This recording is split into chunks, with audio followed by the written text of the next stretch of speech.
بیت المقدس جس زمین پر آباد ہے، حضور پاک صلی اللہ علیہ وسلم کے فرمان علی شان کا مفہوم ہے سید البقاع،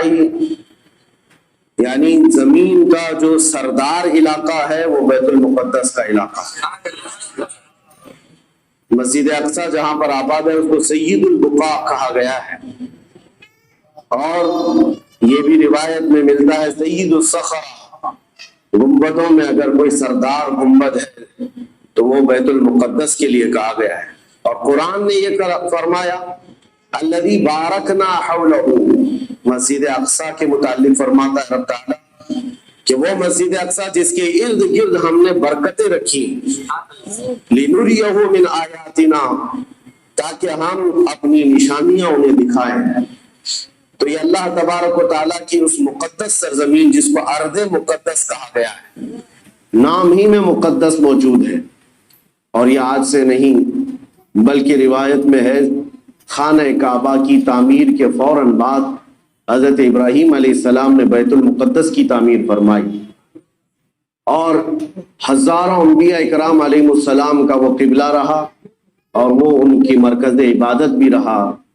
اور ایک نہیں تقریباً 30,000 کے قریب انبیاء اکرام علیہ السلام مسجد اقصی کے ارد گرد دفن ہیں، آرام فرمائیں۔ جہاں اللہ کا ایک ولی دفن ہوتا ہے وہ برکت کی جگہ ہے، اور جہاں 30,000 نبی دفن ہو، اور وہ بھی اولو العزم پیغمبر حضرت ابراہیم علیہ السلام، حضرت اسحاق علیہ السلام، حضرت یعقوب علیہ السلام، حضرت موسیٰ علیہ السلام، حضرت زکریا علیہ السلام، یہ سب وہ انبیاء کرام علیہ السلام ہیں جو رسولان اعظام بھی ہیں، شریعت والے ہیں۔ یہ سب بیت المقدس کے ارد گرد ہیں، یہاں پر کچھ بھی اثر ہونا پوری دنیا پر بھی اس کا اثر پڑتا ہے۔ اور آج ہم دیکھ رہے ہیں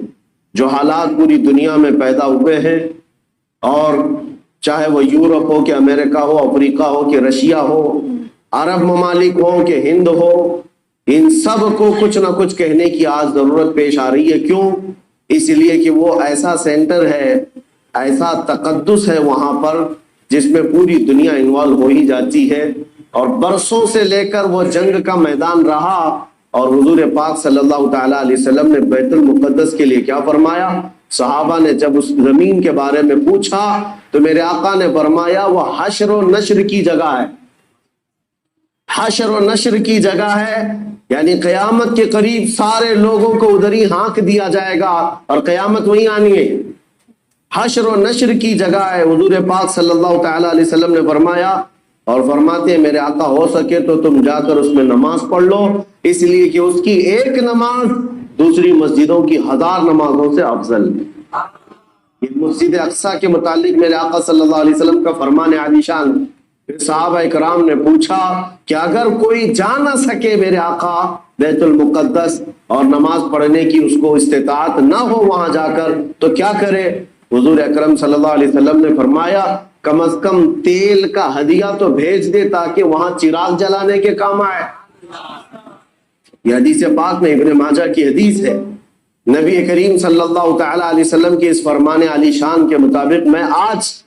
آپ تمام ہی حضرات سے یہ گفتگو کرنا چاہوں گا کہ میرے عزیزو،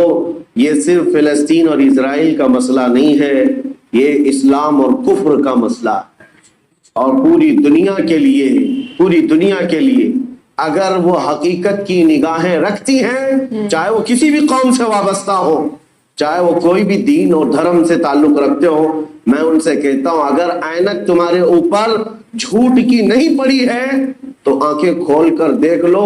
ظلم اور بربریت کس جگہ ہے اور حق کے لیے لڑنے والے کون ہیں۔ یہ ہر ایک منصف مزاج آدمی بھی آج پہچان سکتا ہے کہ کون نہتہ مارا جا رہا ہے اور کون سپر پاور طاقت پر کھڑے ہو کر اپنے مظلوم ہونے کا دعویٰ کر رہا ہے۔ ہر دنیا کا انصاف پسند آدمی آج بول سکتا ہے، لیکن یہ دور بھی امتحان کا ہے۔ جتنے کیڑے مکوڑے دل میں بغض و عداوت رکھتے ہیں اسلام کے، وہ ظالموں کے ساتھ کھڑے ہوئے نظر آتے ہیں،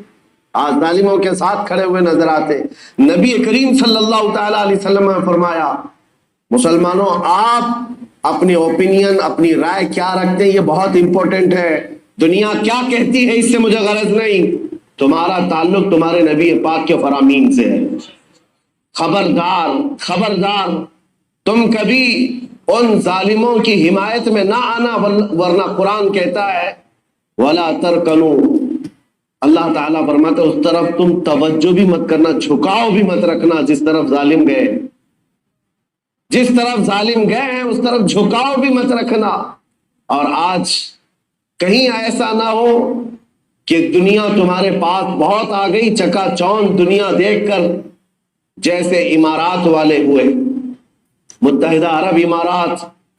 دبئی جیسے آج انٹرنیشنل سٹی ان کے پاس مل گئی ہے، پوری دنیا وہاں پر تجارت کرنے لگ گئی، بحرین جیسے کنٹریز،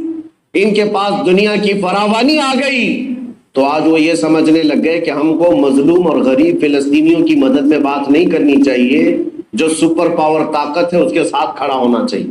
کیونکہ ہماری ٹریڈنگ کا مسئلہ ہے، ہماری تجارت کا مسئلہ ہے۔ وہ یہ بھول گئے کہ ان کا اسلام کہاں ہے، ان کے آباء و اجداد کی روایت کہاں ہے۔